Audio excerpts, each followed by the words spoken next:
Науконым практикон фарштата информацион технологии хушей райхалын. Заудикау якуштрайдетта аргон ахурганты сыппарам апатадамон шардагон школа. Арыш тусагады ириштоны подзагадон университет ядерон ирташтыты югон институты маораши хушарварш информацион центр института каппаришей. Сыппар боныдарғы ярхайджыта бажонзышты науконым практикон фарштатыл кушыны ныркон гананты. Аргон специалистан лекцийта кашсышты ражагдар ахурганты. Умевалдай саман қалма кашынс дашниядов дишан ахурта, ама тренингты.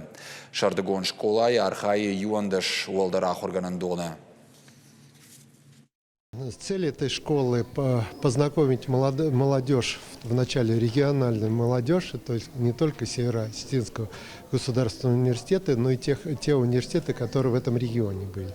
Это 3 школы у нас были организованы в области информационных технологий, особенно в области современного компьютинга, параллельных вычислений, распределенных вычислений, аналитики больших данных, искусственного интеллекта, чтобы молодежь была готова к тем вызовам, которые сейчас есть. Здесь не только региональные университеты, но и представители информационных центров ОИЯ, которые находятся в разных странах и в разных регионах. Мы считаем, что это очень важно, чтобы молодые люди имели возможность соприкоснуться к большой науке и наметить свое будущее в связи с этой наукой.